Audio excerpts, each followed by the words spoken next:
Hadirin dan juga pemirsa di rumah, kita akan memulai jalannya debat malam hari ini dengan pertama-tama mendengarkan penyampaian visi, misi dan juga program kerja yang diusung jika nantinya mereka terpilih sebagai Gubernur dan Wakil Gubernur Sumatera Utara 2024. Masing-masing pasangan calon akan kami berikan waktu yang sama, yaitu 3 menit. Betul sekali, di segmen ini sesuai yang disepakati, urutan penyampaian visi misi dimulai dari pasangan calon nomor urut 1 dan dilanjutkan oleh pasangan calon nomor urut 2. Kepada Bapak Muhammad Bobi Afif Nasution SEMM dan Bapak Haji Surya BSC, kami persilakan untuk menyampaikan visi misi.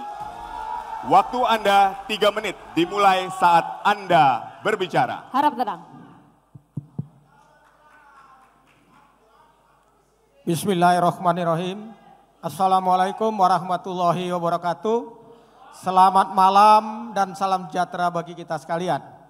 Yang saya hormati Ketua dan anggota KPU Bawaslu Provinsi Sumatera Utara, Paslon 02, Bapak Edi Rahmayadi dan Bapak Hasan Basri Sagala. Salam kolaborasi. Membangun perlu sumber daya yang besar. Kami akan mengoptimalkan sumber daya daerah, pusat, dan swasta. Kolaborasi untuk pembiayaan adalah sangat perlu untuk menciptakan lapangan kerja.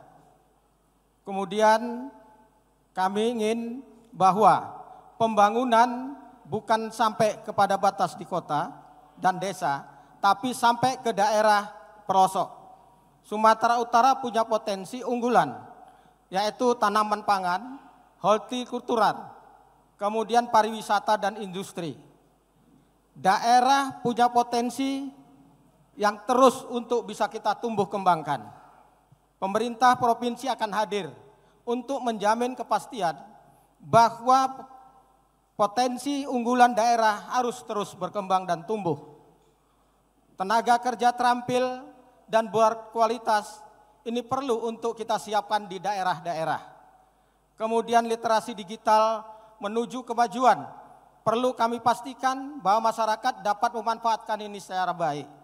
Dan insya Allah literasi digital ini dapat dinikmati oleh seluruh masyarakat tanpa membeda-bedakan status sosialnya.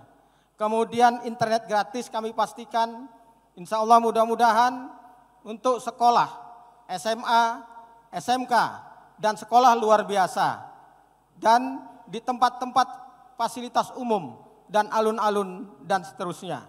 Saudara-saudaraku sekalian, kita harus menyadari bahwa disintegrasi bangsa bisa terjadi kapan saja. Namun disintegrasi ini bukan saja masalah perbedaan, tapi masalah keadilan. Kita tidak akan membeda-bedakan daerah, agama, suku, ras, dan golongan. Memperkuat rasa kesatuan dan persatuan, itulah yang kita harapkan untuk tidak membeda-bedakan. Pemerataan pembangunan harus sampai untuk kepentingan dan menyentuh kepentingan masyarakat. Demokrasi bukan saja untuk pemilu, tapi bagaimana kita tentang bagaimana untuk melaksanakan pesta demokrasi ini. Kemudian perlu kami sampaikan, kita punya waktu habis, cukup. Terima kasih pasangan calon nomor urut 1. Jelajahi cara baru mendapatkan informasi. Download Metro TV Extend sekarang.